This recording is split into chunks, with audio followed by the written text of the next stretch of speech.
Classée au patrimoine mondial de l'UNESCO, la Casbah d'Alger, dont chaque rue a une histoire à raconter, chaque recoin un témoignage sur le passé glorieux de cette cité majestueuse.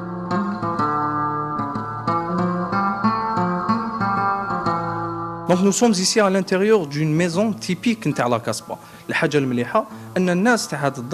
Nous nous trouvons actuellement à l'intérieur d'une maison typique de la Casbah d'Alger qui se distingue par son architecture. Nous sommes ici dans le patio de la maison, ou Wast ad-Dar en arabe, le centre de la maison. C'est un élément caractéristique des maisons de la Casbah d'Alger et avant de rentrer à l'intérieur, on a tout d'abord le vestibule, appelé en arabe Srifa. Les maisons de la Casbah sont tournées vers l'intérieur et non vers l'extérieur. C'est un système qui à la fois permet une ventilation naturelle, laisse entrer la lumière du jour et assure une intimité. On trouve aussi à l'intérieur des maisons un puits et un réservoir de la collecte des eaux pluviales, appelé en arabe al-Jib. L'eau du puits sert à la consommation. Quant à l'eau du réservoir, elle est utilisée entre autres pour la douche, la vaisselle et laver les vêtements.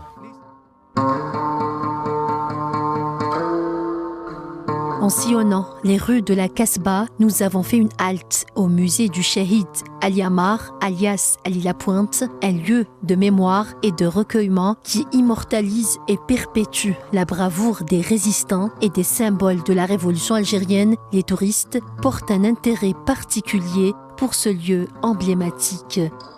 Donc رانا متواجدين لهنايا قدام un endroit historique très important اللي لازم نجوزوا عليه في les visites. Nous nous trouvons actuellement devant un endroit historique, à savoir le musée de Ali Lapointe. C'est ici que sont tombés en martyr Ali Ammar, dit Ali Lapointe, Hassiba Ben Bouali, Mahmoud Bouhamidi et le petit Omar. Cet endroit est le témoin de la résistance. Il accueille des visiteurs qui sont fascinés par les personnages héroïques.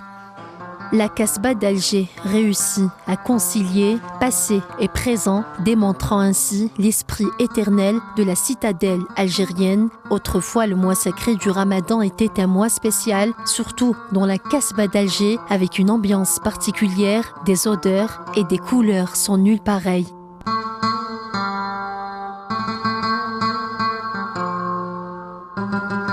J'adore la Casbah, j'adore son ambiance, j'adore sa culture, j'adore me balader dans ces petites ruelles, j'adore rencontrer les gens, parler avec eux, surtout parler de ce qui notre culture, ta Bekri, comment les gens vivaient, comment ils vivaient l'ambiance du mois de Ramadan. D'après ce qu'ils disent, l'ambiance du mois de Ramadan, c'était la Casbah.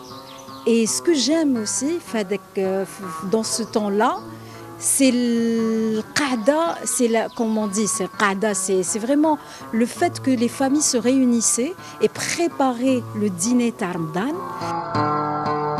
La Casbah d'Alger se distingue par ses palais, ses sources d'eau, ses mosquées et son cachet architectural unique, ce quartier emblématique, riche en culture, un joyau historique avec des structures anciennes et une touche traditionnelle unique.